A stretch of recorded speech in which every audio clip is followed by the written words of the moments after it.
first of all, congratulations on the film. When playing a real person or a character based on a real person, where does your kind of responsibility lie? It's the same as it is to fictional characters. Yeah. I think because representing humanity as it is in all of its colors is really what our job is. And, you know, whether it's a real person or a fictional character, it's the same responsibility to yourself, really, which is what the only thing we can control as actors. I mean, you know, the people that we think we know that are close to us, say the person that knew Rune Ulrich in his life, know some fraction of what Rune Ulrich was, or only Rune knew himself, and that's inaccessible. So yeah, you go about doing all of these things. A lot of times I do research just so that the director will feel comfortable that I'm doing my job. You know, because I go like, I know this concerns you, and Tim would give me all kinds of things. I've watched that, I've read this, I did my homework. That way, you will treat me like an expert.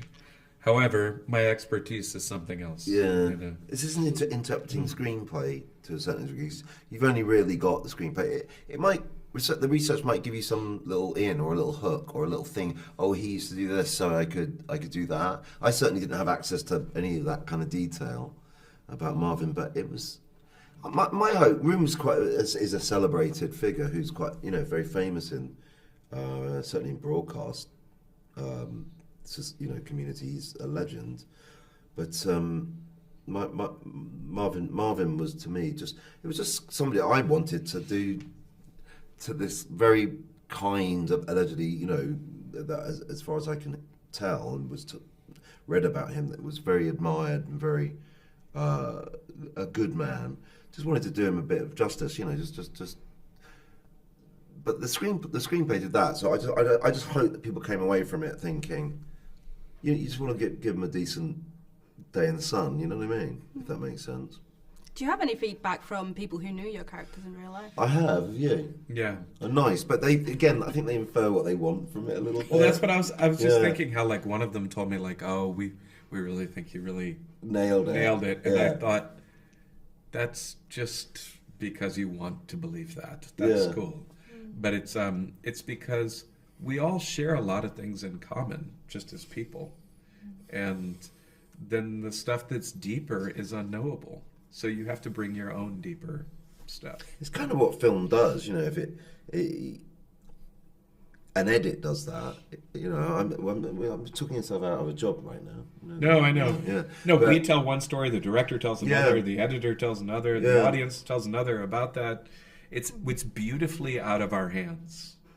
You know, that's I just love that I send something out there and people make it into a whole other thing. It's what's beautiful, and it's plausible deniability as well, isn't it? Totally. Yeah. But it's not a satisfying art form for an actor in that respect. That when we finish the shoot, we're done. Yeah, we're out. And their work has barely even begun. My wife is working on a film now that she's directing, that we finished filming June of last year, and she's still working on it 5-6 days a week. Yeah, we're very excited for your wife's film, I must say. But since you mentioned the edit, I'm going to ask, everyone else has looked mildly uncomfortable when I've asked this, because this film shows so much of how news are put together, that there is someone making active choices of what people at home see. Can news ever be neutral then? No, news is not neutral. However, there's news that tries to be truthful, that tries to have a neutrality, and then there's news that flagrantly actively doesn't care about truth or neutrality.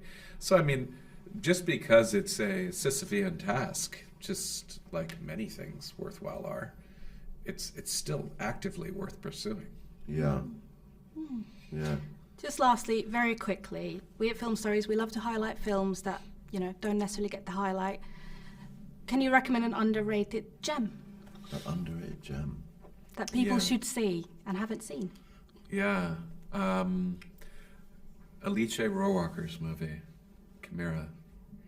Such a good film. Yeah. Amazing. I will say, any of Alice's movies, I would say. Happy as Lazaro also. Yeah, what's an underrated gem? Just trying to think of something I'm in. I know one. There's too many to choose from. There's too many to choose from. You know who I like is the Japanese director, and actually he's got a series out on Netflix which is underseen, and I think it's called Three Sisters, is it? But I'm never so sure if I'm saying his name right. But do you know Hirokazu Koreeda? Like, I love him. Yeah, anything by him. Yeah. I've also heard Don't Let Us Go to the... Oh yeah, let me mention that. Yeah, it's not out yet, but it's called Don't Let's Go to the Dogs Tonight. I was a producer on it, but it's written and directed by Embeth Davidtz, and that's a little gem. There we go. That's I'll what I've look heard. after that. Thank you very much for your time, and again, congratulations. Thank you. Thank you.